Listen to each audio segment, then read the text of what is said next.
What is going on, guys? Today we are going to be reviewing the Shinecon II, so let's get right into it. So upon receiving it, I was very impressed with the design and I actually quite like it. Trying it on without the phone for a quick comfort test, it was a huge improvement as well, but when placing my phone in, it was a whole different story. So starting from the front again, we see the nice new design. They have kept the overall classic look of the original Shinecon, but everything has been improved for the most part. It now has a more rugged feel to it and has some nice new looking venting holes on the front, and yes, the build quality has actually improved by a big margin. The front still has the magnetic camera window that no longer pops off easily. That is good because on the last model, it made the headset feel a bit flimsy. Moving on, they have switched the magnetic phone compartment door to a more traditional clip door. Moving inside, they have improved their sliding phone clips. They now both move simultaneously to keep your phone perfectly centered in all directions, and it is now much easier to install your phone than before. Moving on, they have vastly improved the adjustment system. Both focus and IPD adjustments can be done from the top, and each eye has its own focus adjustments. A very welcome revision. Next, we get to the most eye-catching change, which is the strap. The strap has its pros and cons, and although it feels great and really nicely hugs your head, it has some rough Velcro edges around where your ears are. As you can see, the straps themselves have been shortened and are now linked to two padded plastic points, which feel really great on your head. Now that's all great, but without a good face pad and nose room, the strap becomes useless. So the face pad is actually one of the best I have tried. It is very breathable and has lots of room for your eyes to not feel crammed. You can wear your glasses very easily, and don't get me started on the nose room. It is perfect, but for one major flaw, and that is light leaking through from under. And finally, we get to the lenses. How good are the lenses? Well, for one, they are sharp.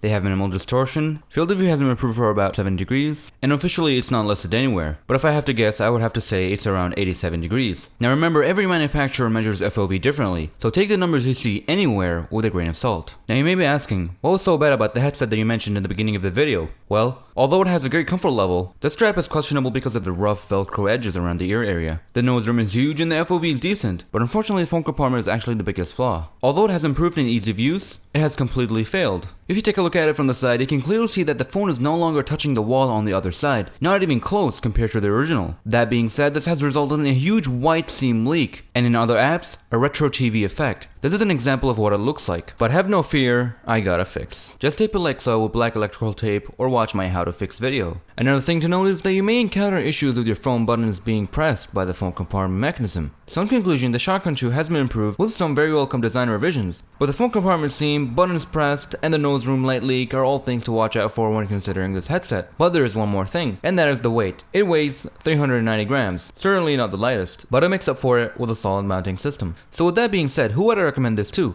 Well, I would recommend it for anyone who's looking for a headset that provides the most compatibility in terms of adjustments, and it very well provides that for any type of person. It has per eye focus adjustments, IPD adjustments, and supports glasses users comfortably. It is the only headset I've seen so far that supports all those in a nicely well built package. But if you are looking for an immersive experience, then look elsewhere. And that is pretty much it. Thank you all for watching. If you found this video helpful, hit that like button and subscribe for more VR content reviews. See you guys in the next video, and take care everyone.